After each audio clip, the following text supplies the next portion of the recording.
ลหนังสือธรรมบทภาคที่ 4เรื่องแห่งพระเถรีชื่อว่าปตาจาราหน้า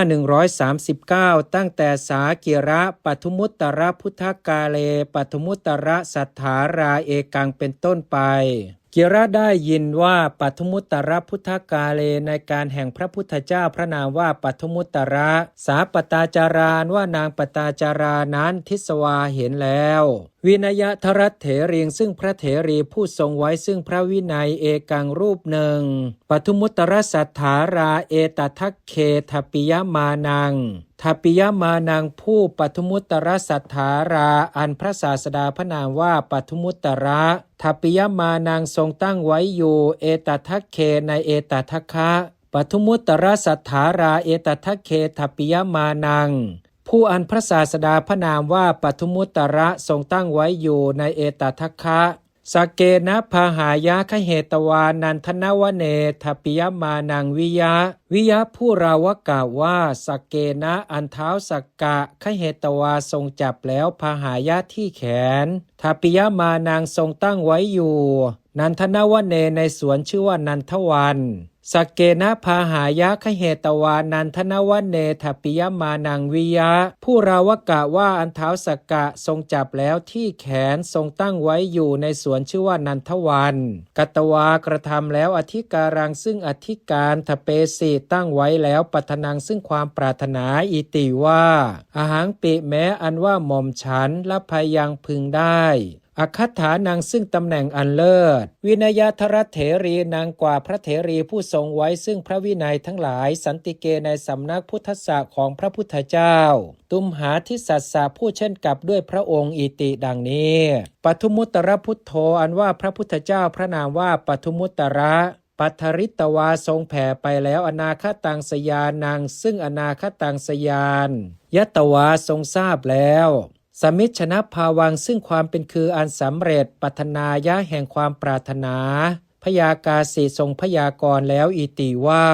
อายังอิทธิอันว่าหญิงนี้อาคาเป็นผู้เลิศวินยทรัตเถรีนางกว่าพระเถรีผู้ทรงไว้ซึ่งพระวินัยทั้งหลายภวิสติจักเป็นปตาจารานาเมนะโดยชื่อว่าปตาจาราศาสเนในพระศาสนาโคตมพุทธสานามะชื่อของพระพุทธเจ้าพระนามว่าโคดมอนาคเตในอนาคตอิติดังนี้สัทธาอันว่าพระศาสดาทิสวาทรงเห็นแล้วตังปตาจารังซึ่งนางปตาจารานั้นปฏิตัปปัทนังผู้มีความปรารถนาอันตั้งไว้แล้วเอวังอย่างนี้อภินิหารสัมปนังผู้ถึงพร้อมแล้วด้วยอภินิหารอาคัจฉันติงผู้มาอยู่ทูรโตแต่ที่ไกลวะเทียวจินเตตวาทรงดำริแล้วอิติว่าอัญโยปุคโลอันว่าบุคคลอื่นทเปตวาเว้นมังซึ่งเราสมัทโธนามะชื่อว่าผู้สามารถอวัสโยภวิตุงขีดตุงเพื่ออันอวัสโยเป็นที่อาศัยภวิขีดเป็นอวัสโยภวิตุงเพื่ออันเป็นที่อาศัยเป็นอิมิสาอิทยาของหญิงนี้นัตถิย่อมไม่มีอิติดังนี้ปตาจารานว่านางปตาจาราวิหาราพิมุขขีเป็นหญิงมีหน้าเฉพาะต่อวิหารหุตวาเป็นอาคัจฉติย่อมมายถาโดยประการใดอากาสิได้ทรงกระทำแล้วตังปตาจารังซึ่งนางปตาจารานั้นเอวังโดยประการนั้นปริสาอันว่าบริษัททิสวาเห็นแล้วตังปตาจารังซึ่งนางปตาจารานั้นอาหากล่าวแล้วอิติว่าตุมเหอันว่าท่านทั้งหลายมาทัทิฏฐะอย่าให้แล้วอาคันตุงเพื่ออันมาอิโตข้างนี้อุมัตติกายะแก่หญิงบ้าอิมิสานี้วะเทียวอิติดังนี้สถานว่าพระศาสดาวัตวาตรัสแล้วอิติว่าตุมเหอันว่าท่านทั้งหลายอเปทะจงหลีกไปตุมเหอันว่าท่านทั้งหลายมานิวารยิทธะอย่าห้ามแล้วนางปตาจารังซึ่งนางปตาจารานั้นอิติดังนี้อาหาตรัสแล้วอิติว่าภคินิดูก่อนน้องหญิงตะวังอันว่าเธอปฏิลัพพะจงกลับได้สติงซึ่งสติอิติดังนี้ตัสสะปตาจารายะอวิทูรัฐานังอาคตากาเลขีดกาเลในการตัสสะปตาจารายะแห่งนางปตาจารานั้นอาคตะขีดมาแล้วอวิทูรัฐานางสู่ที่อันไม่ไกลตัสสะปตาจารายะอวิทูรัฐานางอาคตากาเลในการแห่งนางปตาจารานั้นมาแล้วสู่ที่อันไม่ไกล สาปตาจาราอันว่านางปตาจารานั้นปฏิลพิกลับได้แล้วสติงซึ่งสติพุทธานุภาเวนะด้วยอานุภาพของพระพุทธเจ้าตังคนังในขณะนั้นเอวะนั่นเทียวกาเลในการตัดสมิงนั้นสาปตาจาราอันว่านางปตาจารานั้นสัลลเขตวากำหนดแล้วนิวัฏวัฏสสะปฏิตาภาวังเขตภาวังซึ่งความที่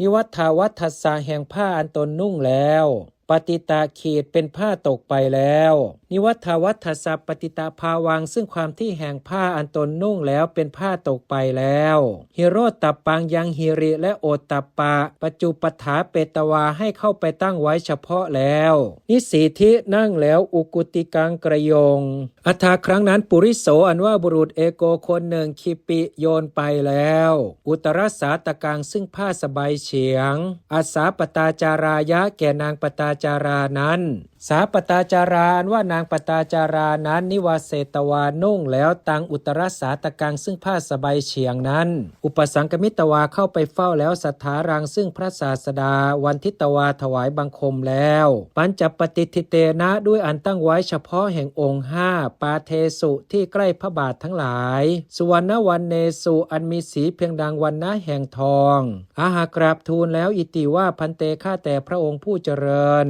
ตุมเหอันว่าพระองค์ทั้งหลายอวัสโยเป็นที่อาศัยเมของข้าพระองค์โหทะจงเป็นหิเพราะว่าเสโนอันว่าเหยี่ยวคันหิโฉบไปแล้วปุตตังซึ่งบุตรเอกังคนหนึ่งเมของข้าพระองค์ปุตโตอันว่าบุตรเอโกคนหนึ่งเมของข้าพระองค์อุทเกนะอันน้ำวุนโหพัดไปแล้วปฏิอันว่าผัวมะโตตายแล้วปันเถในหุนทางเปลี่ยวมาตาปิตโรอันว่ามารดาและบิดาทั้งหลายจะด้วยเอวะนั่นเทียวพาตาอันว่าพี่ชายจะด้วยเคเหนะอวัฏตาอวัฏตาผู้เคเหนะอันเรือนอวัฏตาทับแล้วเคเหนะอวัฏตาผู้อันเรือนทับแล้วปุคเลหิอันบุคคลทั้งหลายชายันติเผาอยู่เอกจิตกายะบนเชิงตะกอนอันเดียวกันอิติดังนี้สถานว่าพระศาสดาสุตวาทรงสดับแล้ววจนังซึ่งคำตัดสาปตาจารายะของนางปตาจารานั้นวัตวาตรัสแล้วอิติว่าปตาจาเรดูก่อนปตาจาราตวังอันว่าเธอมาจินตยิอย่าคิดแล้วตวังอันว่าเธออาคตาเป็นผู้มาแล้วสันติกังสู่สำนักปุคลัสสะของบุคคลสมัทธัสสะผู้สามารถตวะตานางสารนังอวัสโยภวิตุงขีดตุงเพื่ออันตานางเป็นที่ต้านทานสารนางเป็นที่พึ่งอวัสโยเป็นที่อาศัยตวะของเธอภวิขีดเป็นตวะตานางสารนังอวัสโยภวิตุงเพื่ออันเป็นที่ต้านทานเป็นที่พึ่งเป็นที่อาศัยของเธอเป็นเอวะนั่นเทียวอสีย่อมเป็นหิเหมือนอย่างว่าปุตโตอันว่าบุตรเอโกคนหนึ่งตวะของเธอเสเนนะอันเหี่ยวขหิโตโฉบไปแล้วอิธานิในการนี้ปุตโตอันว่าบุตรเอโกคนหนึ่งอุทเกนะอันน้ำวุนโหพัดไปแล้วปฏิอันว่าผัวมะโตตายแล้วปันเถในหุนทางเปลี่ยวมาตาปิตโรอันว่ามารดาและบิดาทั้งหลายจะด้วยเอวะนั่นเทียวพาตาอันว่าพี่ชายจะด้วยเคเหนะอันเรือนอวัฏตาทับแล้วยถาฉันใดปัคริตะอสุอันว่าน้ำตาอันไหลออกแล้วตวะของเธอโรทันติยาผู้ร้องให้อยู่อิมัสสมิงสังสาเรปุตตาทีนางปิยชนานางมตกาเลขีดกาเลในการปิยชนานางแห่งปิยชนทั้งหลายปุตตาทีนางมีบุตรเป็นต้นมตาขีดตายแล้วสังสาเรในสงสารอิมัสสมิงนี้อิมัสสมิงสังสาเรปุตตาทีนางปิยชนานางมตกาเลในการแห่งปิยชนทั้งหลายมีบุตรเป็นต้นตายแล้วในสงสารนี้เอวะนั่นเทียวพหูตรังเป็นน้ำมากกว่าอุทกโตกว่าน้ำมหาสมุทธานังแห่งมหาสมุทรทั้งหลายจตุนางสี่โหติย่อมเป็นเอวังฉันนั้นเอวะนั่นเทียวอิติดังนี้อาหาตรัสแล้วคาถังซึ่งพระคาถาอิมังนี้อิติว่าฉลังอันว่าน้ำสมุทเทสุในทะเลทั้งหลายจตุสุสีปริตตกังเป็นน้ำนิดหน่อยโหติย่อมเป็นอสุฉลังอันว่าน้ำคือน้ำตานรัสสะของนระทุกเขนะพุทธัสสะพุทธัสสะผู้ทุกเขนะอันทุก พุทธัสสะถูกต้องแล้วทุกเขนพุทธัสสะผู้อันทุกข์ถูกต้องแล้วโสจโตผู้เศร้าโศกอยู่อนัปปกังเป็นน้ำมิใช่น้อยพหุงเป็นน้ำมากตโตจตูสุสมุทเทสุชลโตชลโตกว่าน้ำสมุทเทสุในทะเลทั้งหลายจตูสุสี่ตโตนั้นตโตจตูสุสมุทเทสุชลโตกว่าน้ำในทะเลทั้งหลายสี่นั้นโหติย่อมเป็นอมาตดูก่อนแม่ตวงอันว่าเธอปมัชชสิประมาทอยู่กิงการนาเพราะเหตุอะไรอิติดังนี้สัทธริครั้นเมื่อพระศาสดากเถนเตตรัสอยู่อนามัตตคะปริยายังซึ่งอนามัตตคะปริยายเอวังอย่างนี้โสโกนว่าความโศกสรีเรในสรีระตัสสาปตาจารายะของนางปตาจารานั้นอัคคมาสิได้ถึงแล้วตนุตตังซึ่งความเป็นแห่งสภาพเบาบางอัฏฐาครั้งนั้นศรัทธาอันว่าพระศาสดายตวาทรงทราบแล้วนางปตาจารังซึ่งนางปตาจารานั้นตนุภูตโสกังผู้มีความเศร้าโศกเป็นสภาพเบาบางเป็นแล้วอามันเตตวาตรัสเรียกมาแล้วปุณณะอีกวัตวาตรัสแล้วอิติว่าปตาจาเรดูก่อนปตาจาราปิยชนานามะชื่ออันว่าปิยชนทั้งหลายปุตตาทโยมีบุตรเป็นต้นนสโกนติย่อมไม่อาจปราโลกังคัจฉันตัสสะปุคลัสสะตานังวาสรนังวาเลนังวาภวิตุงขีตุงเพื่ออันตานังเป็นที่ต้านทานวาหรือว่าสรนังเป็นที่พึ่งวาหรือว่าเลนังเป็นที่หลีกเร้นปุคลัสสะของบุคคลคัจฉันตัสสะผู้ไปอยู่ปรโลกังสู่ปรโลกภวิขีดเป็นปรโลกังคัจฉันตัสสะปุคลัสสะตานังวาสรนังวาเลนังวาภวิตุงเพื่ออันเป็นที่ต้านทานหรือว่าเป็นที่พึ่งหรือว่าเป็นที่หลีกเร้นของบุคคลผู้ไปอยู่สู่ปรโลกเป็นตัสมาเพราะเหตุนั้นเตปิยชนาอันว่าปิยชนทั้งหลายเหล่านั้นวิชมานาปิแม้มีอยู่นาสันติย่อมไม่มีเอวะนั่นเทียวปณะส่วนว่าปันดิเตนะสีลังวิโสเทตวาอัตโนนิพพานคามิมักขังเอวะโสเทตุงขีตุงอันว่าอันปันดิเตนะอันบัณฑิตสีลังยังศีลวิโสเทตวาให้หมดจดวิเศษแล้ว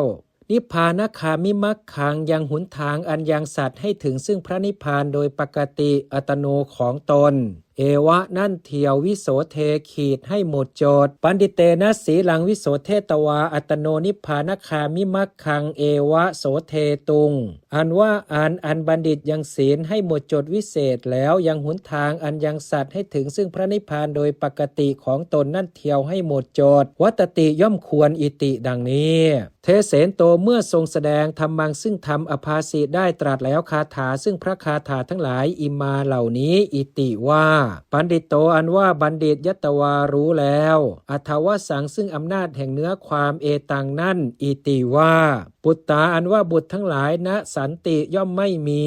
ตานายะเพื่ออันต้านทานปิตาอันว่าบิดาอธิมีอยู่ตานายะเพื่ออันต้านทานน่าหามิได้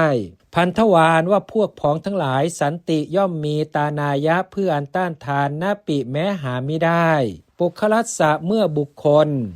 อันตเกนะมัจจุนาอธิปันนัสสะอธิปันนัสสะผู้มัจจุนาอันมัจจุอันตเกนะผู้กระทำซึ่งที่สุดอธิปันนัสสะครอบงำแล้วอันตเกนะมัจจุนาอธิปันนัสสะผู้อันมัจจุผู้กระทำซึ่งที่สุดครอบงำแล้วตานัตตาอันว่าความเป็นคืออันต้านทานยาติสุในเพราะญาติทั้งหลายนัตถิย่อมไม่มีอิติดังนี้ศีลสังวุตโตผู้สำรวมแล้วในศีลมักขังยังหุนทางนิพพานัคขมนังอันเป็นเครื่องถึงซึ่งพระนิพพานวิโสทะเยพึงให้หมดจดวิเศษขิปปังพลันเอวะนั่นเทียวอิติดังนี้เทศนาวสาเนในการเป็นที่สุดลงแห่งเทศนาปตาจาราอันว่านางปตาจารากิเลเสยังกิเลสทั้งหลายมหาปัทวิยังปังสุปริมาเนอันมีฝุ่นบนแผ่นดินใหญ่เป็นปริมาณชาเปตวาให้ไหม้แล้วปฏิทหิตั้งอยู่เฉพาะแล้วโสตปฏิภเลในโสดาปฏิผลพหูชนานว่าชนทั้งหลายมากอันเยปิแม้เหล่าอื่นปาปุนิงสุบรรลุแล้ว อริยพลานี้ซึ่งอริยผลทั้งหลายโสตาปฏิพลาทีนี้มีโสดาปฏิผลเป็นต้นอิติดังนี้แลปานะก็สาปตาจารานว่านางปตาจารานั้นโสตาปันนาเป็นพระโสดาบันหุตวาเป็นยาจิทูลขอแล้วปัพพชังซึ่งการบวชสัทธารังกะพระศาสดาสัทธาอันว่าพระศาสดาปหินิตวาทรงส่งไปแล้วตังปตาจารังซึ่งนางปตาจารานั้นสันติกังสู่สำนักภิกขุณีนางของภิกษุณีทั้งหลายตังปตาจารังยังนางปตาจารานั้นปัพพชาเปสิให้บวชแล้วสาปตาจาราอันว่าภิกษุณีชื่อว่าปตาจารานั้นลัทธูปสัมปทาผู้มีอุปสมบทอันได้แล้วปัญญายิปรากฏแล้วอิติว่าปตาจาราอันว่าปตาจาราอิติดังนี้เอวะนั่นเทียวอัตโนปฏิตาจารตาขีตตาเพราะความที่อัตโนแห่งตนปฏิตาจาระขีดเป็นหญิงมีมารยาทอันกลับแล้วอัตโนปฏิตาจารตาเพราะความที่แห่งตนเป็นหญิงมีมารยาทอันกลับแล้วเอกทิวสังในวันหนึ่งสาปตาจาราอันว่าภิกษุณีชื่อว่าปตาจารานั้นอาทายะถือเอาแล้วอุทธกังซึ่งน้ำกุเตนะด้วยหม้อโทวันตีล้างอยู่ปาเทซึ่งเท้าทั้งหลายอาสินจิราดแล้วอุทกังซึ่งน้ำตังอุทกังอันว่าน้ำนั้นคันตวาไหลไปแล้วโถกังหน่อยหนึ่งปัจฉิชิขาดแล้วอุทกังอันว่าน้ำตายปตาจารายะอาสิตังอันตายปตาจารายะอันภิกษุณีชื่อว่าปตาจารานั้นอาสิตังราดแล้วตายปตาจารายะอาสิตังอันภิกษุณีชื่อว่าปตาจารานั้นราดแล้วทุติยวาเรในวาระที่สองอคมาสิได้ไปแล้วทูรัตรังสู่ที่ไกลกว่าตโตฐานโตกว่าที่นั้นอุทกังอันว่าน้ำตายปตาจารายะอาสิตังอันตายปตาจารายะอันภิกษุณีชื่อว่าปตาจารานั้นอาสิตังราดแล้วตายปตาจารายะอาสิตังอันภิกษุณีชื่อว่าปตาจารานั้นราดแล้วตติยวาเรในวาระที่สามอัคคมาสิได้ไปแล้วถูรตรังสู่ที่ไกลกว่าฐานโตกว่าที่ตโตปิแม้นั้นอิติดังนี้แลสาปตาจาราอันว่าภิกษุณีชื่อว่าปตาจารานั้นขเหตวาถือเอาแล้วตังอุทกังซึ่งน้ำนั้นเอวะนั่นเทียวกัตวากระทำอารัมมนังให้เป็นอารมณ์ปริฉินทิตวากำหนดแล้วว่าเยซึ่งวัยทั้งหลายตโยสามจินเตสิคิดแล้วอิติว่าสัตตาอันว่าสัตว์ทั้งหลายอิเมเหล่านี้มรันติย่อมตายปัทมวเยปิแม้ในปฐมวัยวิยะราวกะอุทธกังอันว่าน้ำมยาอันเราอาสิตังราดแล้วปัทมังครั้งแรกอิเมสัตตาอันว่าสัตว์ทั้งหลายเหล่านี้มรันติย่อมตายมัชชิมวเยปิแม้ในมัชชิมวัยวิยะราวกะอุทธกังอันว่าน้ำมยาอันเราอาสิตังราดแล้วทุติยวาเรในวาระที่สองข้าตังอันไปแล้วทุรตรังกว่าที่ไกลกว่าฐานโตกว่าที่ตโตนั้นอิเมสตานว่าสัตว์ทั้งหลายเหล่านี้มรันติย่อมตายปัจฉิมวเยปิแม้ในปัจฉิมวัยเอวะนั่นเทียววิยะราวกะอุทธกังอันว่าน้ำมยาอันเราอาสิตังราดแล้วตติยวาเรในวาระที่สามข้าตังอันไปแล้วทุรตรังสู่ที่ไกลกว่าฐานโตกว่าที่ตโตปิแม้นั้นอิติดังนี้สถานว่าพระศาสดานิสินโนประทับนั่งแล้วคันธกุติยังในพระคันธกุฎีวะเทียวภริตวาทรงแผ่ไปแล้วโอภาสังซึ่งพระรัศมีวิยะเป็นราวกล่าวว่าทัตวากเถนโตประทับยืนตรัสอยู่สัมมุขเขในที่มีหน้าพร้อมตัสสาปตาจารายะแห่งภิกษุณีชื่อว่าปตาจารานั้นหุตวาเป็นวัตวาตรัสแล้วอิติว่าปตาจาเรดูก่อนปตาจาราเอตังตยาจินติตาการนังอันว่าเหตุอันเธอคิดแล้วนั่นโหติย่อมเป็นเอวังอย่างนั้นหิด้วยว่าชีวิตตังอันว่าความเป็นอยู่เอกาหังปิแม้สิ้นวันหนึ่งเอกขนังปิแม้สิ้นขณะหนึ่งปุคลัสสะแห่งบุคคลปัสสันตัสสะผู้เห็นอยู่